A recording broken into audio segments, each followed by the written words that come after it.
Hi friends, welcome back to Anu story world. మాయాభవనం ధారావాహిక చివరి భాగానికి స్వాగతం.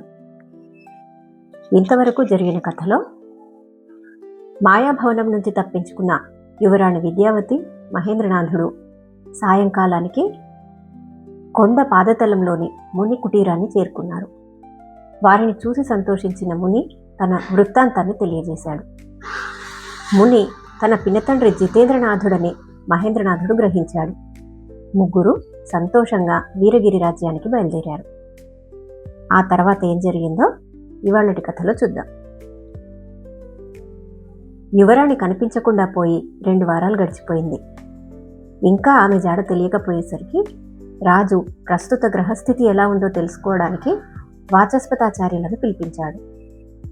వాచస్పతాచార్యులు వచ్చి రాజదంపతులకు నమస్కరించాడు. అప్పుడు అక్కడే ఉన్న సేనాధిపతి ఉగ్రసేనుడు, జగత్పతాచార్యుడి విషయం ఏమైనా తెలిసిందా అని అడిగాడు. రాజు వీరసేనుడు, జగత్పతి ఇతర జ్యోతిష్కులతో సంప్రదించిన విషయాలేమిటో తెలిసాయా ఆచార్య అని అడిగాడు. ఇప్పటి వరకు ఏ ఒక్క విషయమూ తెలియరాలేదు ప్రభు. నేను నా శిష్యుడు మంజునాథుణ్ణి వివరాలు సేకరించుకురమ్మని పంపాను.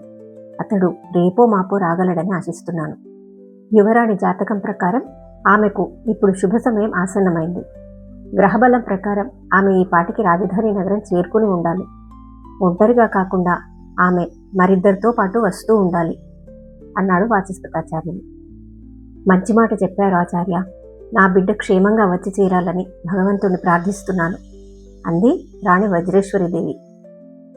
ఉగ్రసేన, నగరం ప్రధాన వీధులన్నింటిలోనూ భటులను అప్రమత్తంగా ఉండమని ఆజ్ఞాపించు అన్నాడు రాజు సేనాధిపతితో. చిత్త మహారాజా అని చెప్పి అతడు అక్కడి నుంచి భవనం వెలుపలికి నడవసాగాడు. అప్పుడు ఒక భటుడు ఎదురుపడి సేనాధిపతికి నమస్కరించి, ప్రభు, రాజప్రాసాదం ముందు ఒక పల్లకి వచ్చి ఆగింది. పల్లకి వెంట 3 గుర్రాల మీద వచ్చారు.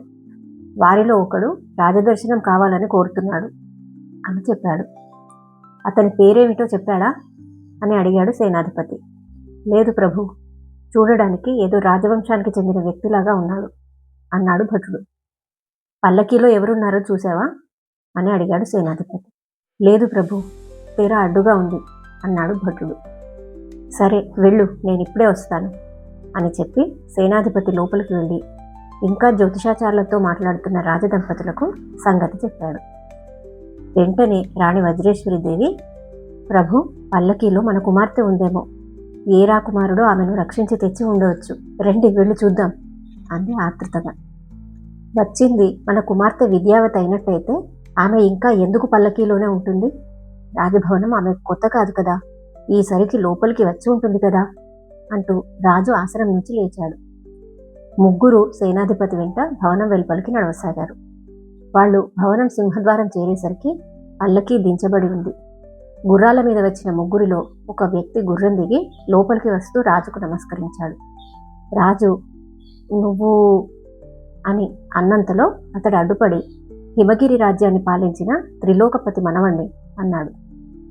హిమగిరి రాజు ఉమాపతి కదా అన్నాడు రాజు అనుమానంగా. నిజమే రాజా, అతడు త్రిలోకపతిని పదవీచ్యుతుని చేసి ఆయన సింహాసనాన్ని ఆక్రమించుకున్నాడు. నేను త్రిలోకపతి తమ్ముడైన కైలాసపతి మనవణ్ణి. ఉమాపతి హిమగిరి సింహాసనాన్ని ఆక్రమించిన తర్వాత మా తాత కైలాసపతి, తండ్రి గజపతి, నేను రాజ్యాన్ని వదిలిపెట్టవలసిన నిర్బంధం ఏర్పడింది. నా పేరు జగత్పతి అని వివరించాడు వ్యక్తి. జగత్పతి అన్న పేరు వినగానే రాజు, వాచస్పతాచార్యులు విస్మయంతో ఒక్క క్షణం ఒకరి ముఖాలొకరు చూసుకున్నారు. ఉగ్రసేనుడి కుడిచేయి నడుముకు వేలాడుతున్న ఒర మీదికి చేరి కత్తిపిడిని ఒడిసి పట్టుకుంది. నేను మీకు ఒక శుభవార్త తెచ్చాను ప్రభు. మీ కుమార్తె విద్యావతిని రక్షించి తీసుకొచ్చాను. ఆమె పల్లకీలో ఉంది అన్నాడు జగత్పతి పల్లకీ కేసి చూపుతూ. నా ముద్దుల కుమార్తె విద్యావతి పల్లకీలో ఉందా అంటూ రాణి అటుకేసి ఒక అడుగు వేసింది. మహారాజు ఆమెను చూపులతో వారిస్తూ, పల్లకీలో ఉన్నది విద్యావతి అయినట్టయితే ఆమె ఇంకా ఎందుకు దిగిరాదు? రాజప్రాసాదం ఆమె కొత్త కాదు కదా, ఆమె ఆరోగ్యం బాగానే ఉంది కదా అని అడిగాడు జగత్పతిని. ఆమె సురక్షితంగా ఉంది ప్రభు, ఆమెను ఇప్పుడే వెలుపలికి రమ్మంటాను అంటూ జగత్పతి పల్లకిని సమీపించి తెరను పక్కకు తొలగించి, రాయువరాణి, మీ తల్లిదండ్రులు నీకోసం ఎదురుచూస్తున్నారు అన్నాడు.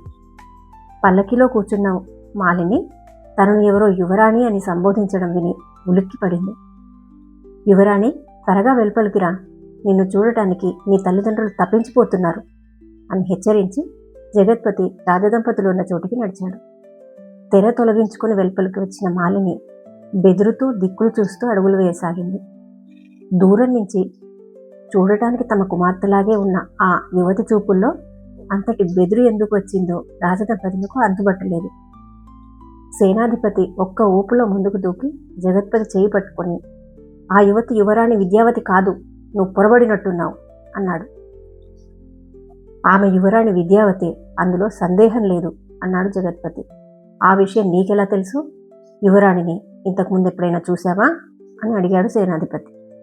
ఆ ప్రశ్నకు సూటిగా సమాధానం చెప్పకుండా, నేను ఆమెను దుండగుల నుంచి రక్షించి నా భవనానికి తీసుకుపోయి ఆమె మీద గ్రహాల దుష్ట ప్రభావం తొలగిపోయేంత వరకు ఆమెకు ఎలాంటి కొరత లేకుండా కాపాడి ఇక్కడికి తీసుకొచ్చాను అన్నాడు జగత్పతి.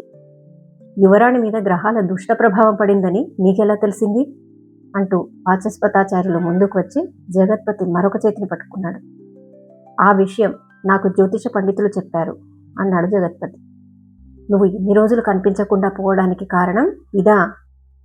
విశ్వాసఘాతకుడా, యువరాణి గ్రహస్థితిని తెలుసుకుని నువ్వే ఆమెను అపహరించుకుని పోయి ఎక్కడో దాచావు. ఆమెను తెచ్చి రాజుకు అప్పగించడానికి మంచి ముహూర్తం కోసం జ్యోతిష పండితులతో చర్చలు జరిపావన్నమాట. జగత్పతి, నీ నీచ కృత్యానికి సిగ్గుపడుతున్నాను అంటూ వాచస్పతాచార్యులు అతడి చేతిని వదిలిపెట్టాడు. వెంటనే జగత్పతి తన కంఠహారంలోని తాయెత్తును చేతితో గట్టిగా పట్టుకున్నాడు. ఆ క్షణమే ఒక మెరుపు మెరిసి మరుక్షణంలో ఆ ప్రదేశాన్నంతటినీ దట్టమైన పొగ ఆవరించింది. అదే అదనుగా జగత్పతి సేనాధిపతి నుంచి రెండవ చేయిని కూడా విడిపించుకుని భవనం వెలుపలికి పరిగెత్తాడు. వాడు సింహద్వారాన్ని సమీపించి గుర్రం మీదికి లంఘించబోతున్న సమయంలో అటుగా వచ్చిన మహేంద్రనాథుడు ఎవడో చేతిలో హారాన్ని పట్టుకుని పరిగెత్తుతున్నాడని భావించి వాడికి అడ్డు తగిలాడు. వాడి చేయి పట్టుకుని లాగి కిందికి పడదోసి మరొక చేత్తో వాడి తలకు పెట్టుకున్న కిరీటం వంటి తలపాగాను కింద పడేట్టు కొట్టాడు. దాంతో జగత్పతి చేతిలోని హారం తాయెత్తుతో సహా మహేంద్రనాథుడి చేతిలోకి వచ్చింది. దాన్ని ఒడిసి పట్టుకుని మహేంద్రనాథుడు, నీ మాయలిక సాగవు అన్నాడు.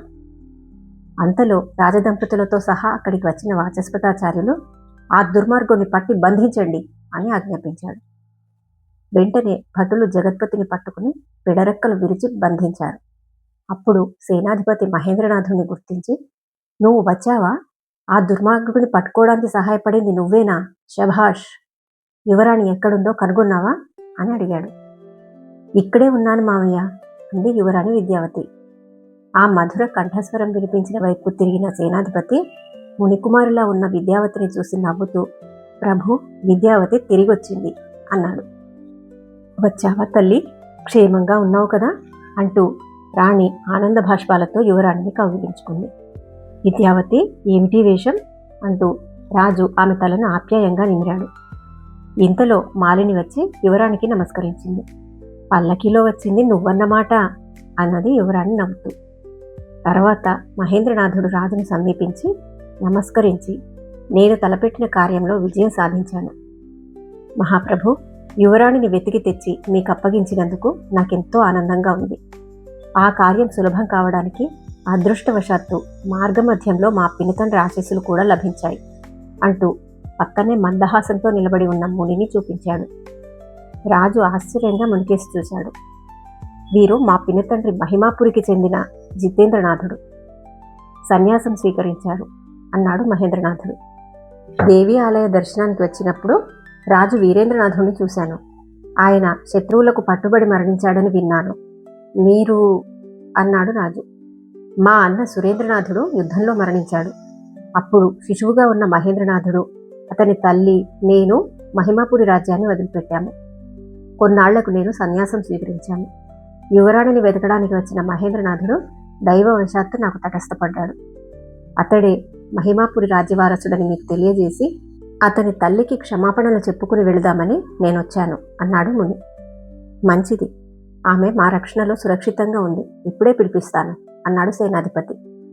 మీరు అనుమతించినట్టయితే నేనే స్వయంగా వెళ్ళి మా తల్లికి ఈ శుభవార్త అందజేస్తాను అన్నాడు మహేంద్రనాథుడు. రాజు సేనాధిపతితో, ఉగ్రసేన, మహేంద్రనాథుడికి కావలసిన రక్షణ ఏర్పాట్లు చేయించు. ఈ క్షణం నుంచి అతడు, అతని తల్లి మన అతిథులు అన్నాడు. ప్రభు, ఒక్క మాట అంటూ రాణి వజ్రేశ్వరీదేవి రాజుని సమీపించి, సాహసవీరుడైన మహేంద్రనాథుడు చూడచక్కగా ఉన్నాడు.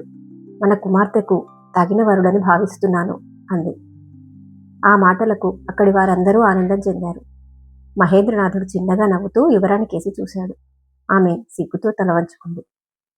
మంచి కాలం వచ్చింది కదా, అంతా మంచే జరుగుతుంది రాణి అని రాజు మునికేసి తిరిగి, మహేంద్రనాథుడు, అతని తల్లి ఇక్కడికి వచ్చేంత వరకు మీరు ఇక్కడే ఉండవచ్చు అని వాచస్పతాచార్యుల వైపు తిరిగి, ఇప్పుడు యువరానికి గ్రహస్థితి ఎలా ఉందో ఆమె జాతకాన్ని పరిశీలించి తెలియజేయండి.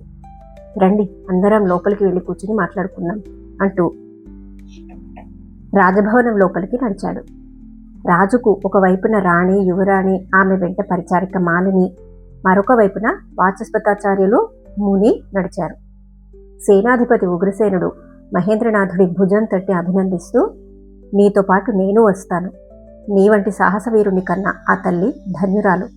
ఎన్ని కష్టాలు వచ్చినప్పటికీ తన రాజవంశం గురించి నీకు తెలియజేయని ఆ మహాసాధ్విని నేనే స్వయంగా వచ్చి సకల మర్యాదలతో రాజప్రాసాదానికి ఆహ్వానిస్తాను అంటూ భవనం వెలుపలికి వచ్చాడు. అక్కడ సిద్ధంగా ఉన్న 2 గుర్రాలను అధిరోహించి ఇద్దరూ అమితోత్సాహంతో మహేంద్రనాథుడి తల్లి నివాస స్థలానికి బయలుదేరారు. అది కథ.